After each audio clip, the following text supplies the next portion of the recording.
Hello, everyone. I'm Pastor Eric Kleinschmidt from Redeemer Lutheran Church in Highland, Indiana, and this is the first installment of our new Bible study on the book of Ruth. Thank you for joining me. We have just a few chapters of Ruth, but it is a rich book of the Old Testament, one of my absolute favorite books in the Old Testament, and so I'm excited to begin this study along with you. We will be going chapter by chapter, line by line, word by word, probably one chapter a week if we can keep up with that, but we'll see how much other stuff we bring in. We have a lot to cover in the introduction today, but thank you for studying along with me. We will be following the English Standard Version translation of the Bible. It will be posted here on the screen in front of you. However, you are more than welcome to follow along with your own Bible right in front of you. And regardless of the translation, just recognize that some of the translations are going to have different words in different places. Sometimes things don't always add up, but I do intend to read every verse as we go through this study. So if you're just listening, you can probably keep up with us that way as well. Since there is no previous chapter for me to link to you, all I'll do is I'll put up a playlist to our other Bible studies. We have many Bible studies on our YouTube channel that you can check out and go line by line, chapter by chapter as you study God's Word. Thank you for joining me, and let's get started today. We're actually going to start off, we'll start off in Ruth, okay? We'll start there, and we'll see how quickly we get elsewhere. We start the book of Ruth with the story about people. Now, Ruth is a story written secondhand. The people who experienced it, as far as we know, are not the ones who are writing it down. We don't know who the author of Ruth is. Some of the Jewish rabbis assumed that it was Samuel, but that doesn't seem to add up time-wise. Solomon, it's really kind of difficult. We just don't have any information about who actually wrote the book of Ruth. However, they do appear to be very competent at writing a narrative form of a historical event and lives and weaving them together in an interesting way. Some have used that to claim that Ruth is actually a work of fiction, and I fully reject that understanding, that belief. So did the Jews for 1,000 years. And also you had, because Ruth plays into the genealogy of Jesus and other prominent figures, including David, King David, you can actually have people that were around that said, like, you're talking about my great grandma and she was a real person and this really happened. So I don't buy the fact that because Ruth is so well written and it reads kind of like a novel, that it is a fabrication. We have a difficulty in Bible classes and in church, like talking about Bible stories. And some people object to that term because it gives the impression that the story of Noah is a work of fiction, all right? That's not how it's. I could tell you a story about the time that I ended up in the back of a police car because my idiot friends wanted to see who could actually run a mile faster. And so we hopped the fence of my high school in the back, the stadium. We hopped the stadium fence because there was a track there. That's how we were going to figure who could run the mile faster. Of course, this was like at 11:30 at night during the summer, and somebody called the police and told them that we had burglarized the school.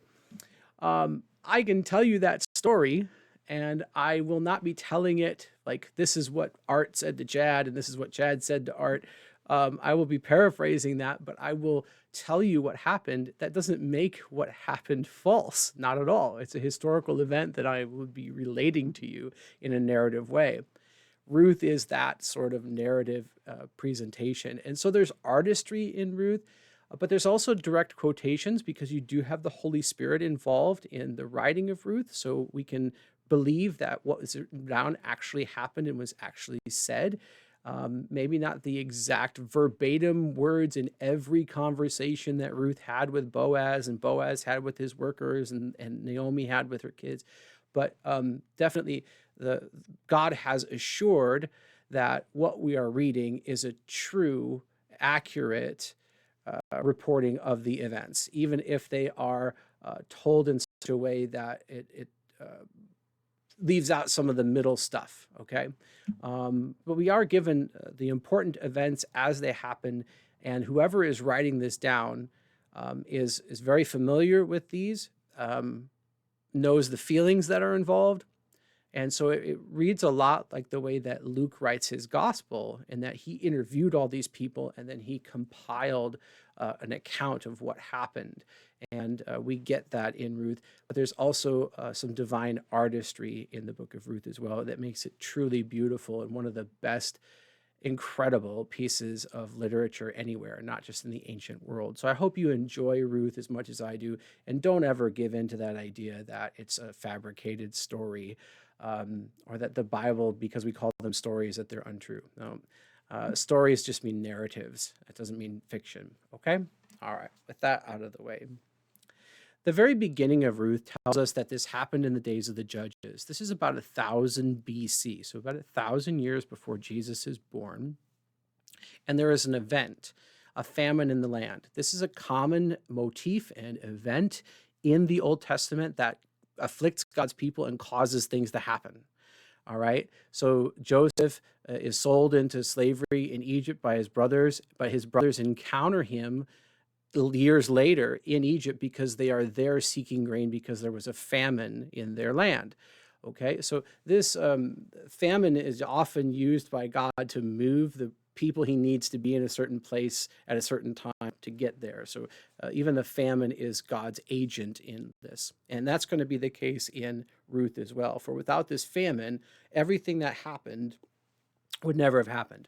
And who can control famines? Only one person, God can. So there was a famine in the land, and there was a man of Bethlehem in Judah. Okay, so he is a Bethlehemite. He is from the tribe of Judah. This is important. It's the same tribe that Jesus will be born of. Tribal heritage is very important in the Old Testament, and it plays a very important role in the discussion about land and property that kind of are the umbrella over the book of Ruth. And we're going to really have to understand how that property is transferred and why it's so important if we're ever going to understand Ruth. And so we'll get into that in a second. But first, let's look at what actually happens. There was a man of Bethlehem.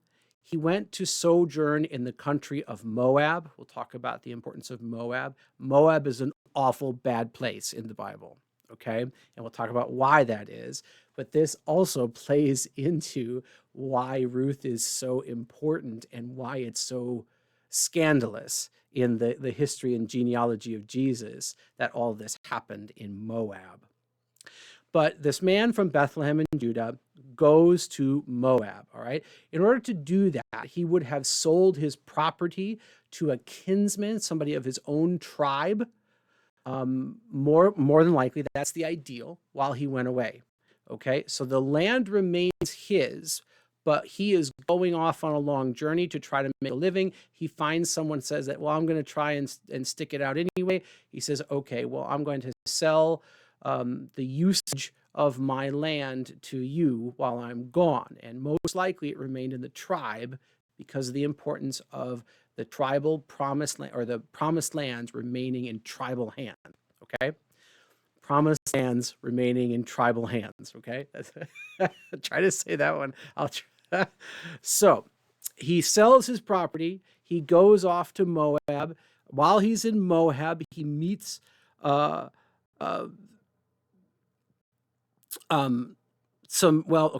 he goes off to Moab with his wife, Naomi, all right? We're assuming that she is of the tribe as well. And he has two sons, Mahlon and Chilion, all right? They were all Ephrathites from Bethlehem and Judah. All right, so they're all the tribe of Judah.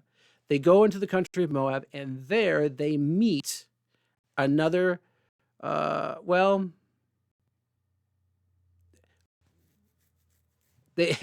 sons meet. That's what we should say. I'm not sure how they all met. All right, they go in the country of Moab. Elimelech dies. Naomi is left there with her two sons. They take Moabite wives. The name of the one was Orpah, and the other name was Ruth, okay? So their sons go out, and they meet these nice Moabite young ladies, all right? And they marry them there, something that Israelites were not supposed to do. But can't stand in the way of love, right? And that's where they are. And so that makes sense, okay? Orpah and Ruth live with their husbands about 10 years, apparently have no children in that time, but Mahlon and Chilion died, so that Naomi is left alone. Her husband is dead, and her 2 sons have died, and now her 2 daughters-in-law are not legally bound to her anymore because, again, death dissolves that marriage covenant.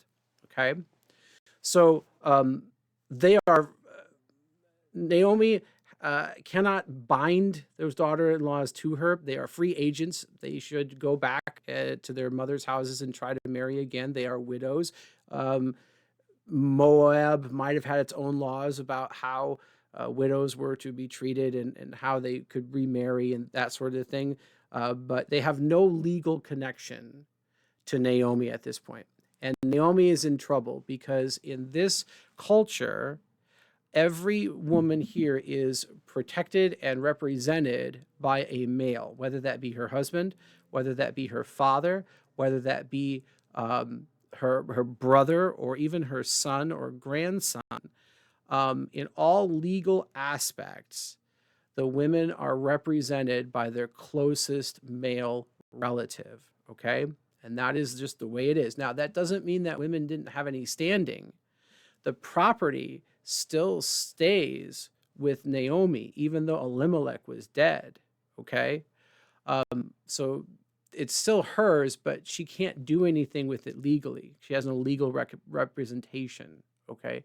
So that's one of the cultural things that we're going to have to deal with. But if you just keep in your mind that at this time, every woman was represented by her closest male relative for all legal purposes, okay?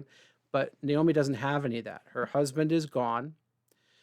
She does not have any grandsons, and she has no sons. So she is alone, and so she will be basically lost because she's too old, as she says, to marry again, and she's not going to produce any more heirs. And Naomi's daughter-in-laws, again, they have no legal binding. Ruth and Orpah, even if they did have children, they would not be Israelites because they're Moabites, okay?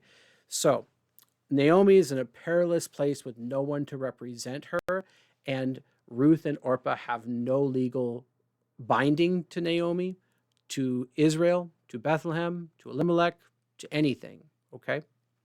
And the fact that they are Moabites to begin with, they should be, well, I'm kind of glad that I'm free of you Israelite people, because Moabites and Israelites do not get along, at least historically, okay?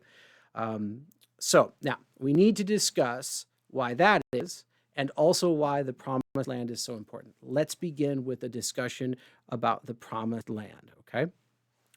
All right, for that, we want to actually go to Genesis chapter 12, okay? Genesis chapter 12 has the call of Abram. Again, he's not Abraham just yet because he's not the father of many nations. That promise will be given here in chapter 12. The Lord says to Abram, "Go from your country and your kindred and your father's house to a land that I will show you, and I will make of you a great nation. I will bless you and make your name great so that you will be a blessing. I will bless those who bless you, and him who dishonors you I will curse." So God gives this protective order to Abram that if anybody curses you, I will be their enemy. That's important for the Moabites, as we'll see here in a bit. "And in all the families of the earth you shall be blessed." So Abraham went as the Lord had told him, and Lot went with him. Okay? And Lot is going to play a big part in this story. All right? He took with them Sarai, his wife, Lot, his brother's son, so his nephew, and all their possessions, and they come to the land of Canaan. When they came to the land of Canaan, Abram passed through the land to the place at Shechem, to the oak of Moreh. At that time, the Canaanites were in the land, and the Lord appeared to Abram and said, "To your offspring I will give this land." That's the promised land. That's the 12 tribes of Israel will inherit this eventually, after they come out of Egypt and they come into the promised land, after that generation, 40 years dies in the desert, but then they come in and they conquer. You got Jericho and all of that happening. Okay, that is God fulfilling the promise that he gave to Abraham way back here in Genesis. But God says, I will give you this land. Okay, Abraham journeys on. And then there was a famine in the land here for Abraham. Abram went into Egypt and sojourned there, for famine was severe in the land. So this, again, this famine motif. But God promises this land. All right. When the people of Israel come into the land in the book of Numbers chapter 26, they take a census of all the tribes and all the people, and they have 1,730 people. And God says to Moses, among these people, the land, this promised land that I showed to Abraham, shall be divided for an inheritance according to the number of names. To a large tribe you shall give a large inheritance, and to a small tribe you shall give a small inheritance. Every tribe shall be given its inheritance in proportion to its list. But the land shall be divided by lot. According to the names of the tribes of their fathers they shall inherit. Their inheritance shall be divided according to lot between the larger and the smaller. So God instructs Moses to divide up the land. And if you have a large tribe, you're going to get a large chunk, but the position of that land or the territory of that land is going to be determined by lot or by chance, if you will, God's providence, okay? So there's no special treatment that is being there. They can all say, listen, I didn't play favorites when I gave this tribe this portion of land and your tribe this portion of land. It was all done by rolling the dice, drawing the straws, flipping a coin, whatever it happened to be, okay? But the important part is that each tribe and each family within that tribe received a portion of the promised land as their inheritance, and it was meant to never, ever depart from their family. It was simply meant to be passed down from one generation to the next and inherited forever, okay? That was God's promise. And so you were not really allowed to sell your land, if you were of the tribe of Judah, to somebody in the tribe of, I don't know, Reuben, okay? And then you have Reuben owning this chunk of land out of the territory of Judah. Like, no, that wasn't allowed. If you could not afford to live and you needed money, you could sell your property, but you had to sell it to one of your relatives who was also of the same tribe. So at least the territory remained intact and the land remained within your tribe. But here's the other thing. God provisions that you will always have the right to buy back or get back your own property, even if you sold it to somebody else within your tribe at some point. That's where we get into Leviticus chapter 5, okay? Redemption of property. The land, so the land that you have inherited as your promised territorial tribal portion, shall not be sold in perpetuity, for the land is mine, says the Lord. You are strangers and sojourners with me, and in all the country you possess, you shall allow a redemption of the land. What does that mean? Verse 25 of Leviticus 25.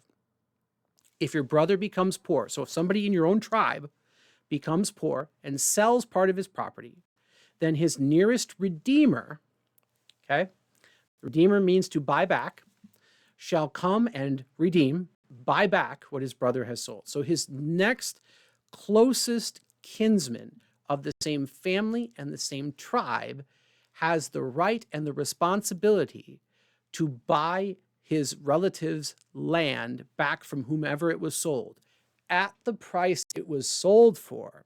That's important. And we see that in the book of Jeremiah. Jeremiah buys some land and he makes very distinct marks in a book, and he shows it to the elders of the town of what he bought and what he paid for and all sorts of stuff because of this law in Leviticus 25. Verse 26, if a man has no one to redeem it, and then himself becomes prosperous and finds sufficient means to redeem it, let him calculate the years since he sold it and pay back the balance to the man to whom he sold it, and then return to his property. So if I sold my own land and I don't have the ability to ever buy it back, but my brother does, it's my brother's responsibility to get that land back into our family name. If I don't have someone to do that, they're not able to, or I don't have a brother, and I sell my land, and then 10 years later, I become prosperous as a businessman, I can then go buy back my land. But in that case, I have to adjust for the years since I sold it. So I'm going to be paying more. Okay. All right. So, but I always have the right to get the land back into my family name. Now, verse 28, if he does not have sufficient means to recover it, so I don't have a brother that can redeem it for me, and I don't ever have the money to redeem it myself, then what he sold shall remain in the hand of the buyer until the year of Jubilee. In the Jubilee it shall be released, and he shall return to his property. Okay, what is this year of Jubilee? The year of Jubilee is a set of seven years times 7. So you got 49 years. So 7 times 7, God's perfect number times God's perfect number. It's how Hebrews made superlatives. And so it's this perfect redemption of God time. So 49 years, 7 times 7 is this symbolic representation of God's perfect time. In the year after that, so every 50th year, you had to give back the land to the person that it was promised to way back in Genesis and Numbers. Okay? So even if I never get enough money to buy back my land and I have no relatives to buy it back for me, after 50 years, that land will return to my family name because God decreed that that promised land should be within my tribe and within my family forever. Okay? That's how important the promised land is to the people of Israel. It is meant to remain in the tribe that it was allotted to and for that family that it was given to way back when. And the laws around property for Israel all rotate around that assumption and that goal. Okay? That brings us to another weird situation, okay? But understand that the whole goal of property law within Israel is to keep the land with the family name. Then we get this thing called Levirate marriage. It's in Deuteronomy chapter 25. Okay, let's jump there.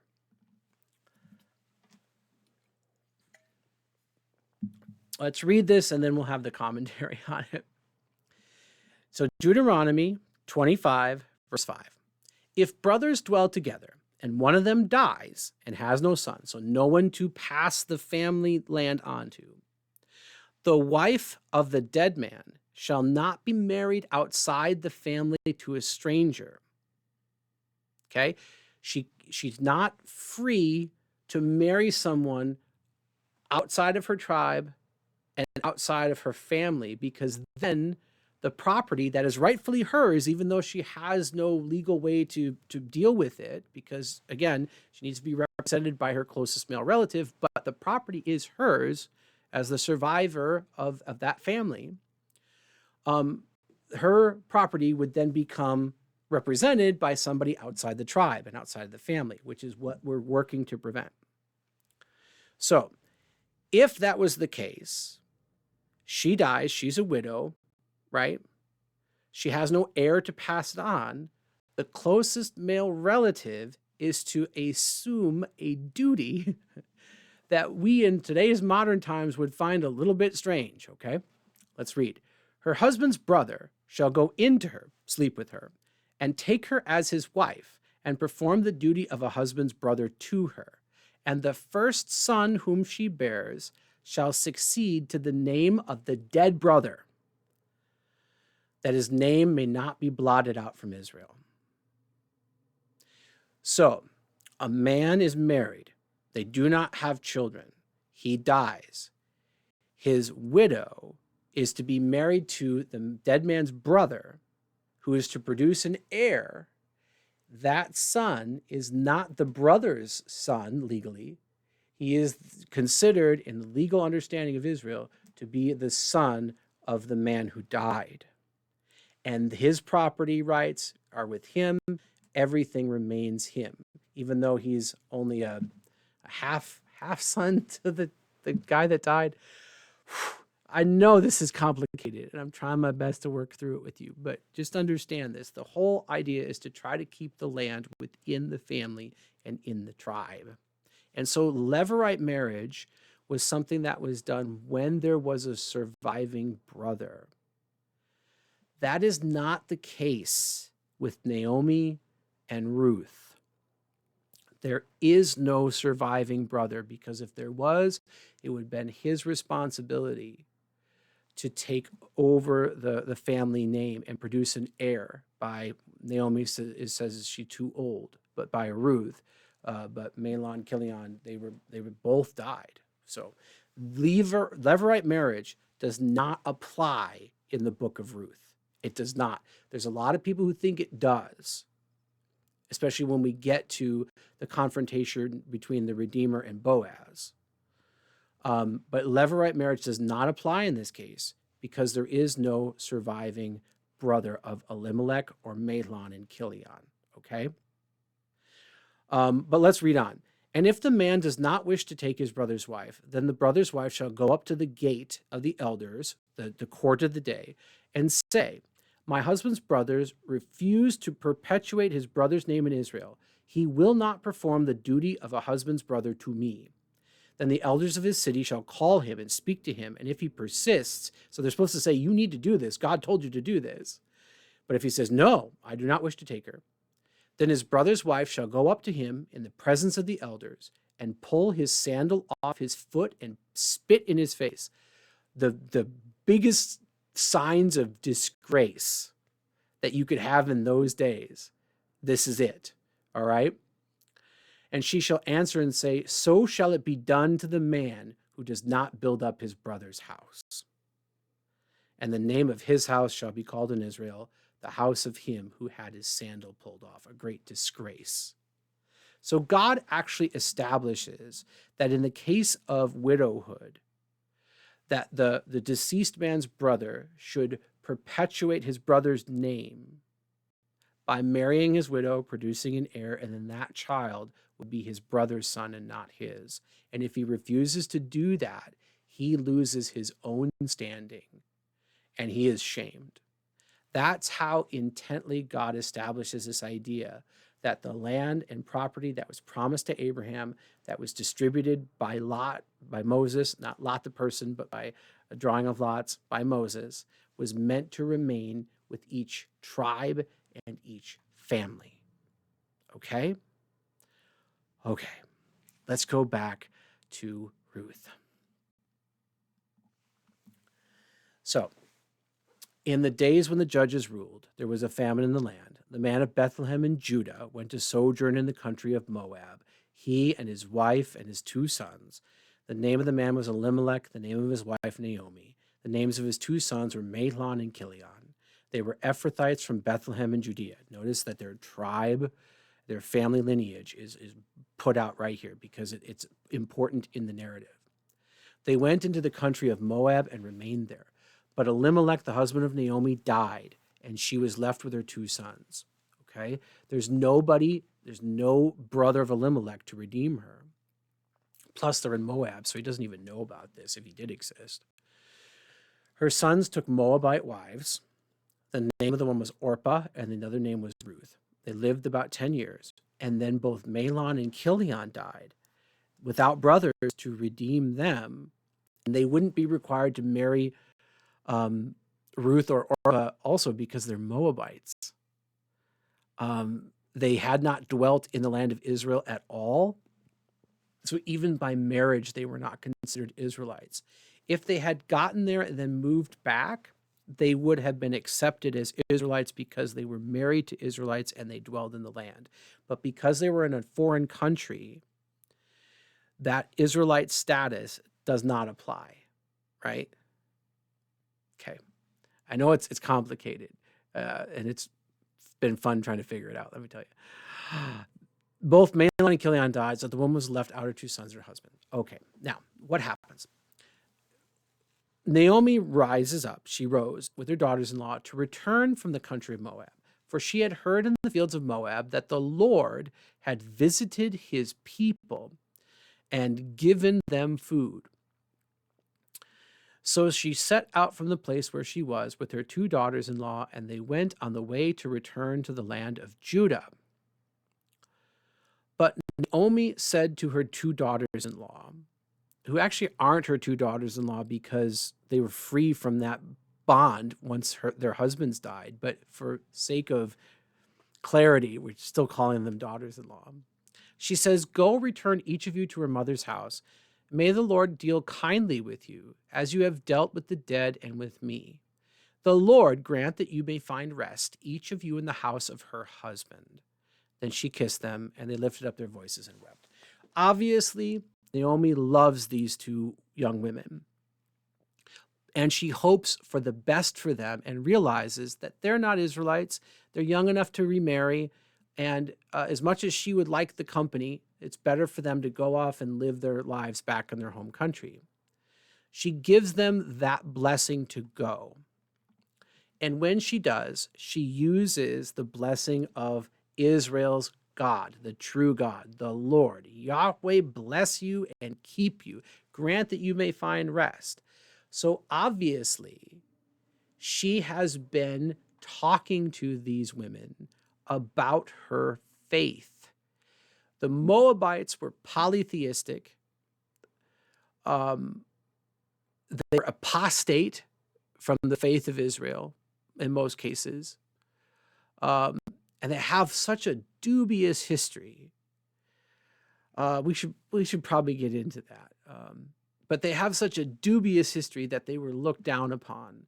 There's no reason for them to want to go to Israel and live as Moabites there, because they would be looked down upon, especially without an Israelite husband.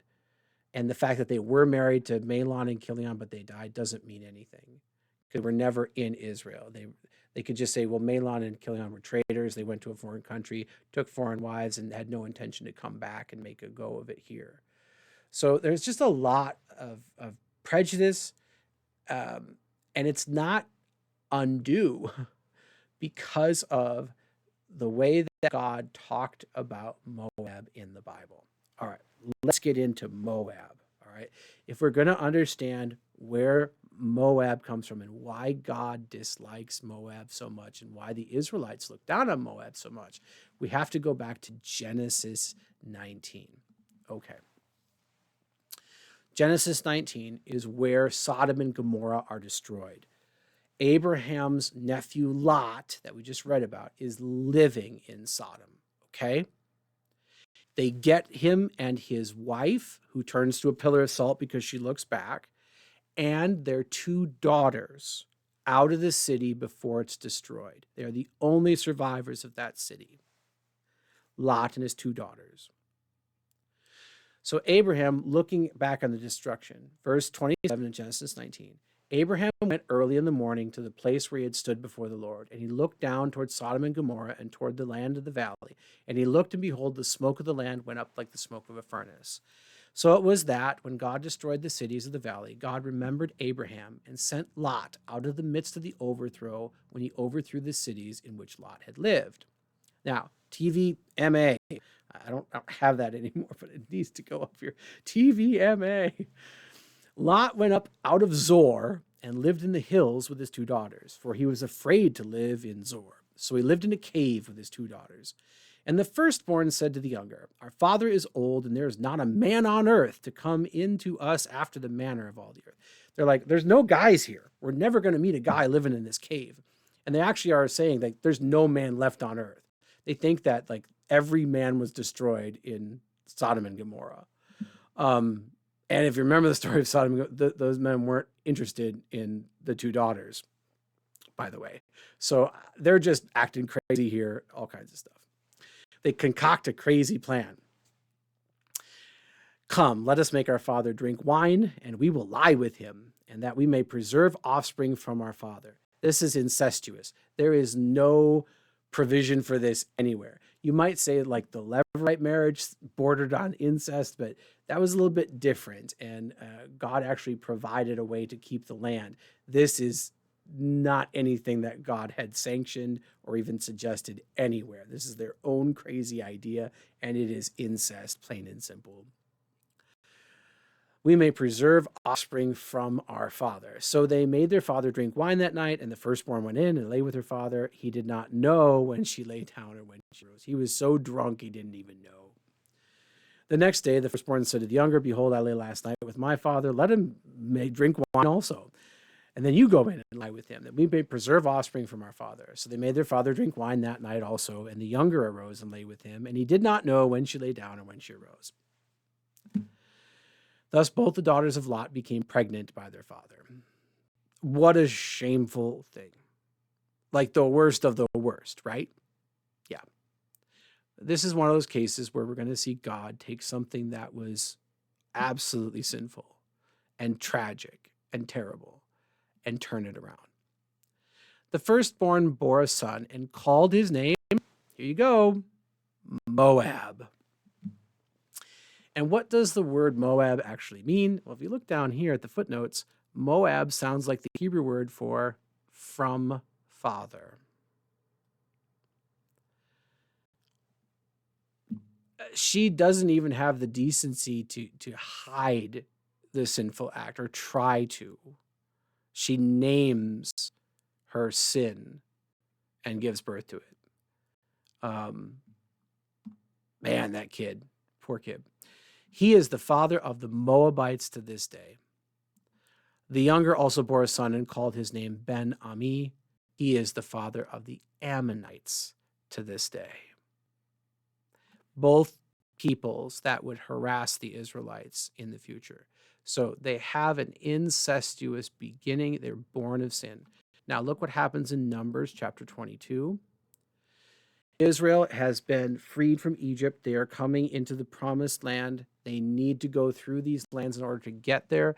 They come out to the people of Moab beyond Jordan at the Jericho. And the Moabites, instead of welcoming them in as their long-lost, distant relatives, instead call upon a false prophet named Balaam to curse them in the name of a foreign god. And if you know that whole account, Balaam tries to do it, but he can't. God does not allow him to curse his people. And in fact, in response to this, remember what God said to Abraham, I will curse those who curse you. Balaam is not allowed to curse God's people. His donkey talks to him. That's down here in Numbers 22. Balaam's donkey and the angel. Yeah, that's an interesting account. Go read that when you got time. We're not going to cover it today. But Balaam is hired by the Moabites to curse God's people. God does not allow him to do so. And then God further curses the people of Moab for this action. And that is in Deuteronomy chapter 23. Deuteronomy chapter 23, God lists the prohibitions about those who cannot come into his sacred house, his sacred assembly, his church. They're not allowed to be part of his covenant. All right? They're cast off, rejected, disowned, whatever you want to say. The worst sort of rejection happens here. And right at the beginning, we have two criteria that are going to eliminate the Moabites, right? So Deuteronomy chapter 23, verse 2. No one born of a forbidden union may enter the assembly of the Lord. Moab was the product of Lot and his daughter. So right there, God takes the Moab out of it. He is not included in the covenant. even to the 10th generation, so 10 generations after Moab, they're still not allowed. Look at this. None of his descendants may enter the assembly of the Lord. There's no termination on that. God just says, I do not want them. If they are born of Moab, if they have Moabite blood, they are not welcome in my house. Okay? He then further clarifies, no Ammonite. So remember the younger daughter's son, Ben-Ammon, he is the father of the Ammonites, and the older daughter's son, Moab, right? Neither of them may enter the assembly of the Lord. None of their tribes, none of their descendants, nobody with their bloodline may enter the assembly of the Lord, even to the 10th generation. I don't care if it's been 1,000 years. Still no. None of them may enter the assembly of the Lord forever. God does not speak this way about anybody else in the Old Testament, not even the Egyptians. In fact, it's down here. You shall not abhor an Egyptian because you were a sojourner in his land. Children born to them in the 3rd generation may enter the assembly of the Lord. Even if you're an Egyptian and not even an Israelite, you can come into God's house if you're the 3rd generation, because you're so far removed from the sin and the refuse that happened back then. But for the Moabites and the Ammonites, not even to the 10th. In fact, then God says forever. They can never come in. God casts off the Moabites forever. Why? Because they did not meet you with bread and with water on the way when you came out of Egypt, and because they hired against you Balaam, the son of Beor, from Pethor of Mesopotamia, to curse you. But the Lord God would not listen to Balaam. Instead, the Lord God turned the curse into a blessing for you, because the Lord your God loved you. You shall not seek their peace or their prosperity all your days forever. You shall not seek peace or help them all your days. This is a command that God gives. It is the sternest command regarding, I think, any nation in the entire Old Testament, and it's leveled against Moab. Okay? So keep that in. Moab is bad, bad, bad. God hates Moab, right? Which is one of the things that makes Ruth so beautiful, because you see how adamant God is about people who break his commandments and work against him. But then you will see the grace of God get the better of him. Now let's look at Ruth again, okay? Ruth, let's see, they're Mahalites, Moabite wives. This is the first time that Ruth is pointed out as being a Moabite. She will be called a Moabite 8 times in the book of Ruth. Okay, through the 4 chapters, Ruth will be named as a Moabite 8 times. It comes up again and again, and you're like, yeah, we know she's a Moabite. Why do you keep mentioning it? Because the author wants you to remember that she is one of these people that God has sworn off forever. And you're supposed to be going this whole time, why do we care about her? She can't be a part of the covenant. She can't be a good person. But time and time again, you're going to see this reversal of what you expect. God does this all the time. The Good Samaritan, the priest bypasses the guy in need. The Levite bypasses the guy in need. Who comes up and helps him? Nobody but those dastardly Samaritan people. Who does Jesus reveal that he is the Christ to more than anybody else? A woman. And somebody that's been shacked up with 5 different guys. And she also is a Samaritan. He does that at the well. Jesus constantly takes the worst of the worst, the cast-offs, and raises them up. Even when he said in the past, they are not welcome forever. Now here in Ruth, we see God saying, I still love these people, and I'm going to redeem them. And Ruth is called a Moabite 8 times. The number 8 in the Bible is usually symbolic of eternity. If you think about it, God created 6 days to work and a seventh day to rest. But then there is another day that begins the cycle all over again. The eighth day, as it were. The eighth day begins a new week. It begins a new pattern. Eternity is an endless day. So after you have your years of work, and then you rest in the grave, then a new day dawns with Christ in the new heavens and the earth that never ends. So the eighth day is a symbolic of eternity and God's promise. Israelite boys were circumcised on the eighth day, and the eighth day of life we brought into the covenant. So many things in the Bible happen on the eighth day, and it's always, I can't say always, it's almost always reminiscent or meant to point us to God's eternal promises and eternal existence. Ruth is a Moabite. God swore off the Moabites forever, and yet God is going to redeem Ruth forever. But he wants us to know time and time again that she is a Moabite, the lowest of the low. We shouldn't care about her at all. And yet God is going to make her a great, great, great grandmother to Jesus. Without Ruth, you never get Jesus. Okay? We're going to see that in Ruth, and it's one of the most beautiful things in the entire Bible in these 4 chapters. Okay? So Ruth is called a Moabite all over the place, 8 times in 4 chapters. This is the first time. Okay? So Ruth is a Moabite. We get that. But notice, Naomi is blessing her with the Lord, the name of the Lord. And that tells us that Naomi has been evangelizing these daughters-in-law as they lived with her. She doesn't have to explain. She doesn't say, the God that I worship, bless you. No, she says, the Lord bless you. They know this. They know that she believes in. This is evangelism happening in a family through marriage. And it's an important point to remember. We'll get to that. Turn back, my daughters. There's no way you're not going to be able to wait for other guys from me. I'm not going to give birth to children.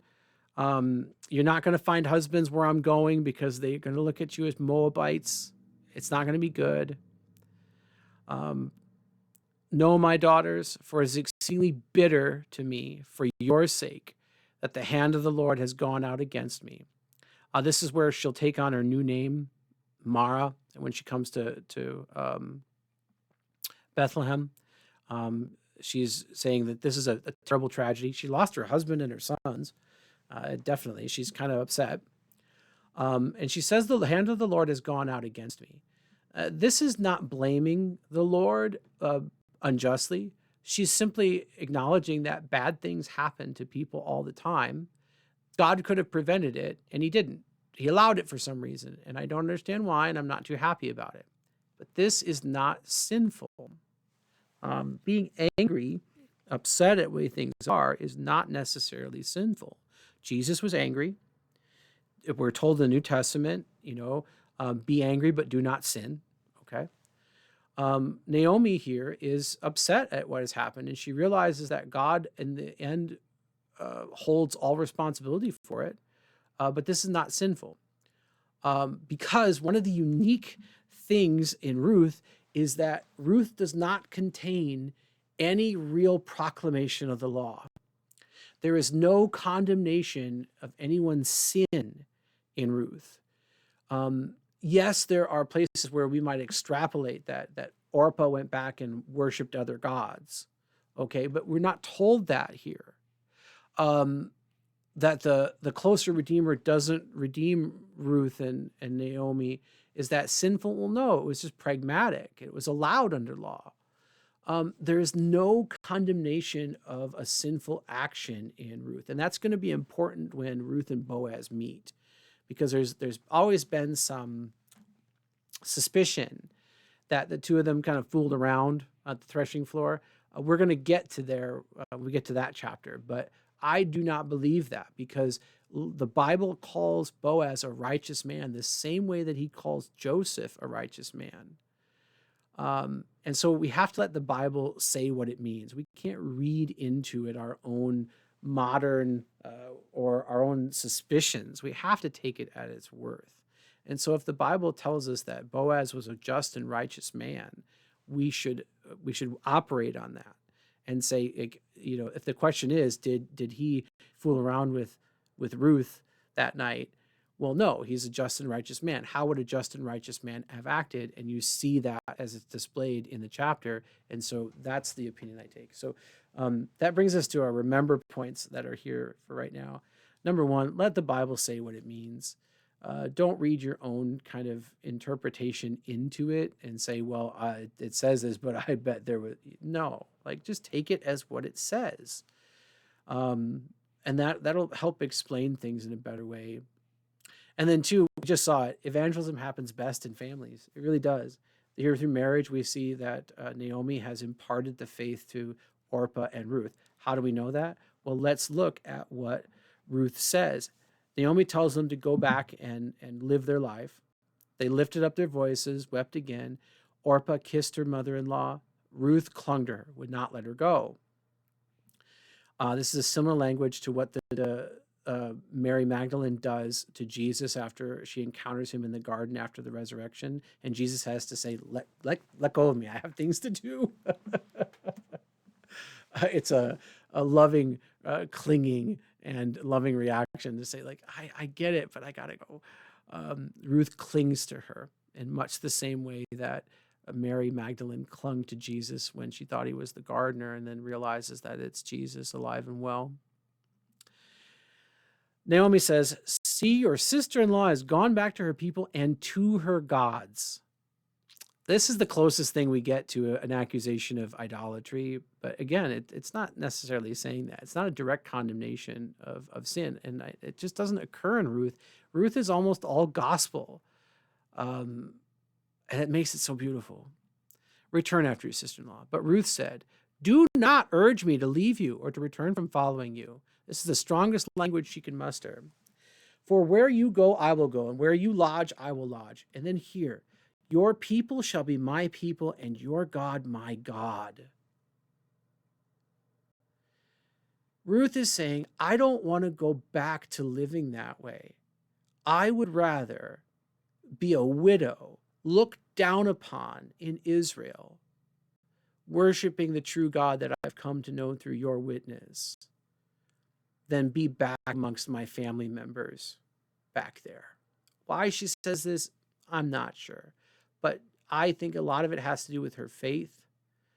She left that world behind, and now she would take a diminished role in that world rather than give it up at all. So here we see her conversion. She's saying, I don't believe those gods like my sister-in-law believes. That's not me. I've come to know Yahweh. I want to worship Yahweh. So please take me back there. She says, furthermore, where you die, I will die, and there will I be buried. I want to be buried in the land of Israel. May the Lord, so here she announces the Lord and as a promise, a vow. May the Lord do so to me and more also, if anything but death parts me from you. Here's a faithfulness to Naomi and her family. When Naomi saw that she was determined to go with her, she said no more. So the two of them went on until they came to Bethlehem. Bethlehem in Hebrew means house of bread, a place where you would expect to find lots of grain in a famine, but Elimelech had to leave at first, but now God has returned. It's not a coincidence that Jesus is born in Bethlehem, and Jesus talks about his body being true bread, being true food, right? He is the bread of life, all of that sort of stuff, born in the house of bread. It all kind of fits together, but Bethlehem, house of bread. When they came to Bethlehem, the whole town was stirred. Well, yeah, they haven't seen Naomi in a long time. She left with her husband and 2 sons after selling her land. Now she comes back alone in mourning with some Moabite woman. And the women said, is this Naomi? And Naomi says to them, do not call me that. Do not call me that name, because Naomi means pleasant. Instead, call me Mara, which is bitter. It's the root for Myrna, my grandmother's name, for Mary, so bitter. She's experienced something. It's made her bitter. The Almighty has dealt very bitterly with me. She's not indicating a lack of faith here. She's just acknowledging the fact that God is responsible for this and he let it happen, but I still believe in him. So she has a faith here. Again, Ruth does not condemn sin. It does not. If we understand that from the beginning, it brings a whole nother context to Ruth that is just pure gospel and beautiful. She said, I went away full, and the Lord has brought me back empty. Remember what Mary said, her namesake years on, right? He has filled the hungry with good things. The rich he has sent empty away. In Mary, God reverses Naomi or Mara's experience. At Bethlehem, Mary, bitter, is filled up with joy at the birth of the Savior. So there's this reversal that happens here, connection with a namesake. Why call me pleasant? Why call me Naomi when the Lord has testified against me and the Almighty has brought calamity upon me? Again, this isn't a curse you, God, for doing this. This is a God, you could have prevented this and you let it happen. And I don't understand why. And I'm angry about it, but I still believe that you have the plan. So it is a mark of faith, even while she's unhappy. 22. So Naomi returned, and Ruth, and right here, the Moabite, she'll be called Ruth the Moabite directly 5 times in the book of Ruth. But if you add in where Moabite wives, Ruth, and then when Boaz asks who she is, and the servant says that is the Moabite woman, if you add in the direct statements, there's 8 of them. So there's 5 where she's called Ruth the Moabite. The number 5 in the scriptures and in church liturgical tradition represents the 5 wounds of Christ that he suffered on the cross. So hands, okay, nails in the hands, 1 in the feet, a pierce to the side, and the crown of thorns. So you have 5 wounds of Christ. It's often engraved into altars in the stone or on the linens. And so you'll see 5. There's 5 incense nails in the Paschal candle. Here's the one from a couple years ago. Oh, let me go here. I just happen to have it because I haven't disposed of it yet. So you got 5. These are called incense nails. They represent the 5 wounds of Christ. So 5 is generally representative of Christ's passion, 8 of eternity. So she's called Ruth the Moabitess 5 times, but she's redeemed by Christ. She's called the Moabite 8 times. So that reminds us of the eternity of which God swore off the Moabites, but then he's going to undo that and reverse everything through Ruth and make her a ancestor of Jesus himself. It's beautiful stuff. They returned from the country of Moab, and they came to Bethlehem at the beginning of the barley harvest. So it's a celebratory time. It's a time of plenty, all kinds of stuff that's happening there. And so everything that they were hoping for is going to come to fulfillment. But there's a problem, and there's drama, and that's what we're going to see in the next chapters. Is this drama unfold as Naomi has this brilliant plan, but that hinges on the goodness, the unexpected and above and beyond goodness of a redeemer, and that being Boaz.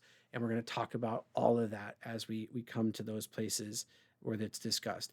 But for today, keep in mind, first, our remember points, that as we go through the book of Ruth, let the Bible say what it means. If the Bible says that these people were righteous, assume the best for them and don't read into things. Take what the text says and look at it, and try to leave our perceptions and our suspicions out of it.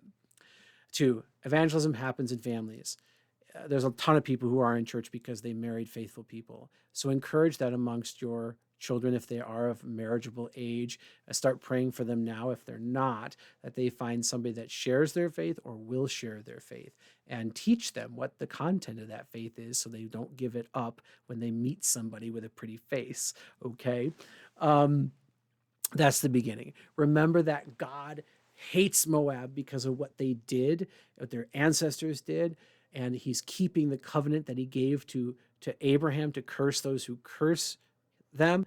But God is going to let his mercy get the better of him, and he raises up the lowest of the low in Ruth to be an ancestor of Jesus himself. Again, without Ruth, the Moabitess, we never get Jesus.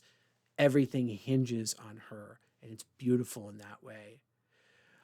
So the linchpin of the whole salvation history is someone that God swore that he would never allow back into his house.